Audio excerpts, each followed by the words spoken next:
All right, the first AP lab you are going to have this year is your job is to determine the concentration of a hydrogen peroxide in water-based solution.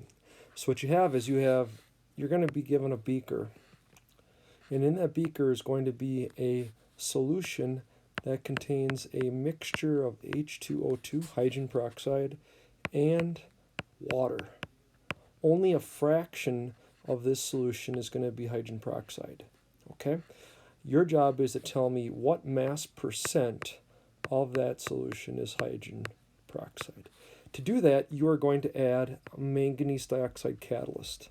Manganese dioxide is a black powder, and when you add that black powder to it, it speeds up the decomposition reaction of hydrogen peroxide. And you can see from the reaction above, hydrogen peroxide will break down into water and oxygen gas. Since hydrogen peroxide is a solute, it is aqueous, it's in solution form, it's going to produce liquid water, and it's going to produce gaseous oxygen. So how do you know a reaction is occurring? Think about this logically. Look at the states of matter. What are you going to see? I'm pausing here for you to try to think about what you're going to actually see. Okay, when you add that black manganese dioxide, you're going to start to see bubbles, which tells you it's reacting. Those bubbles are oxygen gas. How do you know when the reaction is complete? That's correct. You should stop seeing bubbles. Now, a way to keep this reaction going faster and to try to get it completed in a short amount of time, or fairly short amount of time, is to swirl it. Okay, so when you add the manganese dioxide catalyst to hydrogen peroxide, you want to swirl it. Okay, now you are given a limited amount of hydrogen peroxide solution, and I want you to do at minimal 2 trials. So what you're going to want to do is only use a fraction of this given solution for each of the trials. And I would not just split it in half. I would make sure you have at least enough for 3 or 4 trials in case you have to go back and retest if you have a bad trial. So, and also the less hydrogen peroxide you use, the less amount of reaction you'll need to have, and therefore it's going to go faster. So based on the amount of hydrogen peroxide you have, think about logically what's a good amount that you can have some decent mass, but not too much that the reaction is going to take forever to finish. Okay? Now, you have to figure out a procedure, because I'm not going to give it to you. This is an inquiry-based lab. You have to figure out a procedure in which, what are you going to do? You already know what the reaction is. You're going to add the manganese dioxide to the hydrogen peroxide, a reaction is going to occur. What you have to figure out is, you have given a electronic balance.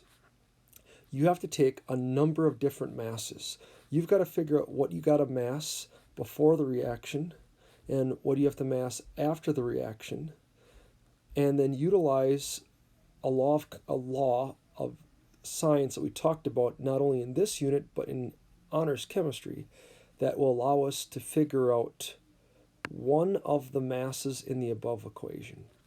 Because in order to get the percent mass of hydrogen peroxide, if you remember back to the percent by mass equation, you need to know the mass of hydrogen peroxide that is in your sample of your solution.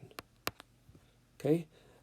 And it's okay to have different starting masses of solution. They don't have to all be the same because we're looking at a ratio of masses.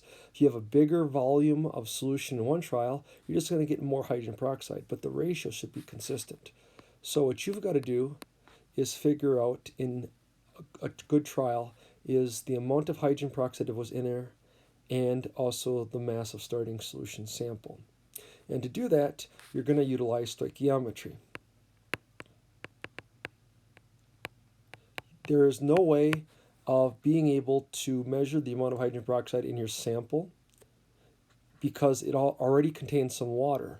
And when the reaction occurs, you're going to produce even more water. So what you've got to do is utilize the mass of oxygen gas. You've got to figure out a way in your procedure of measuring the mass of oxygen gas produced. And utilizing the law of conservation of mass should allow you to do that. Once you know the mass of oxygen, you should then be able to use stoichiometry to do a mass-to-mass problem to figure out how much hydrogen peroxide there must have been to produce that much oxygen gas. Then you should now know the amount of hydrogen peroxide that was in the mass of given solution. So make sure your procedure contains all of the necessary masses that you can figure out, both the mass of the oxygen that is produced in the trial and the mass of solution that you're starting with. If you have all those numbers, you should then be able to figure out the percent by mass of hydrogen peroxide. You're going to do 2 trials, so I want to see 2 sets of calculations, and then you will lastly create an average. And that average of your 2 trials, or if you decide to do 3 or more, that's fine.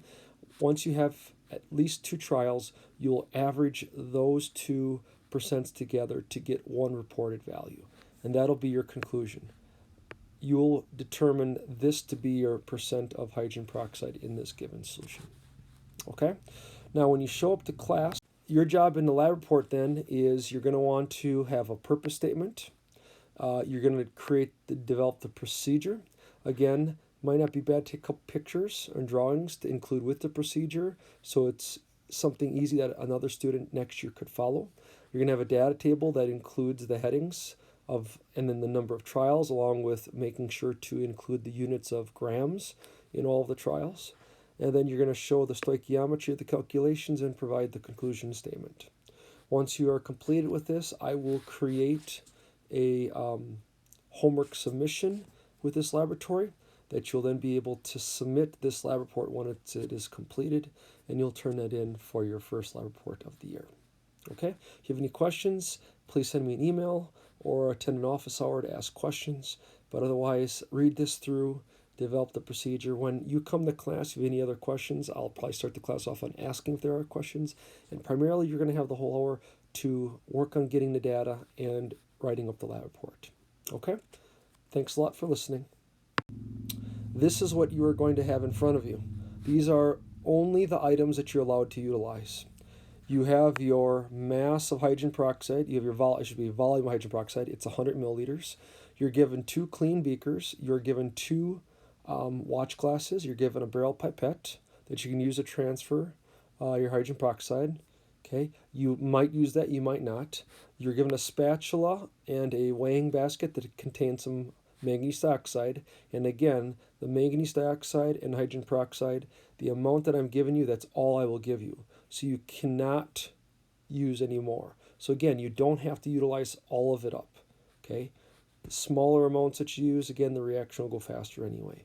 Here's a graduate cylinder. Again, you might use all of this equipment. You might only use a few pieces of the equipment. Okay, that is based on your procedure. This is an inquiry lab. You get to pick which one to use to create the proper procedure to answer the question. And lastly, you're given a scale that is you notice here, a 3 decimal accuracy. These are the analytical balances. They are very expensive. And they all have covers because of, again, they even can measure air currents. Of course, with this having beakers on the balances, you're not going to have the cover on this one. The ones that have the doors, those you want to make sure to close the doors completely so that the reading on the scale will stabilize before you record it in your data table. Okay? So that's what you're given.